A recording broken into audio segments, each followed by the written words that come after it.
Alabama's WVUA News at 5 with your award-winning news team, Lynn Brooks, Terry Brewer, weather with Richard Scott, and sports with Gary Harris. Coming up, Home Team Weather, watching shower storms on Home Team Interactive Radar and across the Southeast Composite. The shower storms will continue at times through tonight, but how long does this rain get to stick around? Your forecast is coming up. Investigators are still looking for answers, and charges may be coming after the death of a Tuscaloosa man.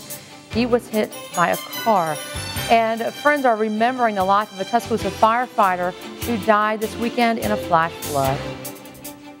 Thank you for joining us tonight. I'm Lynn Brooks. And I'm Terry Brewer. A Tuscaloosa family is mourning the loss of their loved one, and authorities are looking for answers. The details on this story and the investigation is in our top story at 5 o'clock.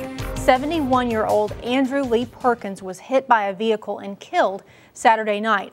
According to the Tuscaloosa Metro Homicide Unit, the driver of the vehicle was a 19-year-old woman traveling south on Martin Luther King Boulevard. Lloyd Baker with the homicide unit says the driver left the scene initially, but did return to the scene minutes later. Now, Captain Baker with the homicide unit says the woman still may be facing charges in this case that happened on Saturday night on Martin Luther King Boulevard in Tuscaloosa. Right now, in absence of any reckless driving or speeding, just leaving the scene would be the only potential charge. However, we do have some more investigation to do. We have to try to determine speed based on what we can find out through the car computer, if that's still available. Now, coming up on WVUA News at 6 o'clock, Perkins' daughter will speak out about the death of her father. The city of Tuscaloosa is mourning the loss of a beloved member of the community. According to the Lake County Sheriff's Department in South Dakota, 29-year-old Douglas P.J. Bean died early Sunday morning while visiting his family. Authorities say Bean drowned while the area was experiencing flash floods. Bean worked as a firefighter and paramedic at Station 7 in Tuscaloosa. He was also on the Tuscaloosa Combat Challenge team. According to officials, Bean was last seen around 3:30 Sunday morning trying to wade across floodwaters. Member of the Tuscaloosa Fire Rescue Team told us how they will remember Bean. I can't, the words just leave my mouth to express about him. He was a brother. He was more than a brother, he was a friend. That's one of those you can count on. I know that I will remember him as one of those guys that every time I see him, he had a smile on his face. Always had a great attitude. Always well dressed, physically fit. Didn't matter what the job was you asked him to do. He was always willing and able to do that. And he's going to be missed. According to Chief Martin, funeral arrangements are still being determined. Lake County authorities say an autopsy has been conducted and the results are pending. On your Crime Watch, the details on a Tuscaloosa woman charged with attempted murder. According to police, the suspect and the victim were dating. Police say 49-year-old Cassandra White is facing charges of attempted murder. It happened around 3 o'clock Saturday afternoon on the 32nd block of 16th Street. Authorities say the couple got into an argument, and that's when White allegedly shot the victim several times. He was hit in the leg and the back. The victim was taken to DCH Regional Medical Center and is listed in stable condition. On your Education Watch tonight, a possible overhaul of the state's testing program. Alabama's top education leader says it's time to raise performance standards.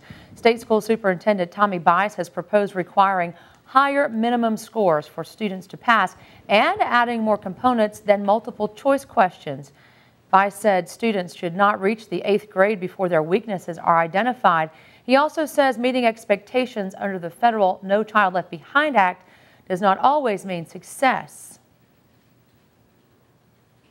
WVUA is covering Montgomery, where Victoryland Casino owner Milton McGregor is at the center of a lawsuit. 17 charities filed suit against McGregor and the Macon County Sheriff, saying they worked together to keep out a second electronic bingo casino. The charities say they would benefit from a second casino, but the sheriff, who regulates bingo in the county, kept them from getting a license. Attorneys for McGregor and the sheriff dispute the allegations.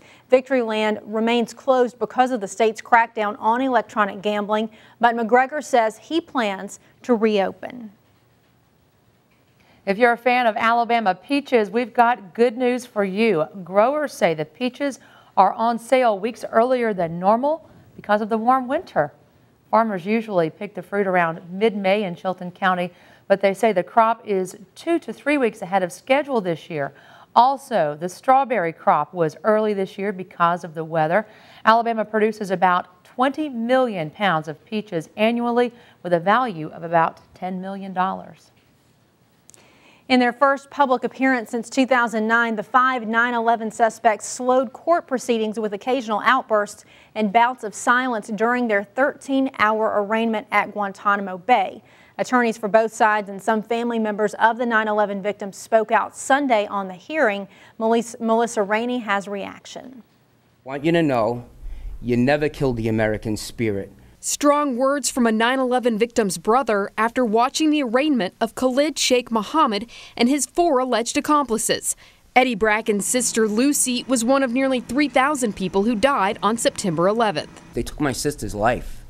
I wouldn't care if they were on a bed of nails. Attorneys for Mohammed and the other men say the proceedings were unfair to their clients. They're entitled to a fair trial, and it's our obligation to try and get them a fair trial. And it's going to be very difficult given the constraints that we're under. The chief prosecutor shot back. The United States is committed to accountability under law for those who have plotted to attack our nation and to kill innocent people. Mohammed is the accused mastermind behind the deadliest terror attack in U.S. history. The 5 defendants all face charges of terrorism, hijacking aircraft, and nearly 3,000 counts of murder. If convicted, they could face the death penalty, and Eddie Bracken is fine with that. Eventually, they're going to either be in jail for the rest of their lives or they're going to be dead. Another hearing is set for next month.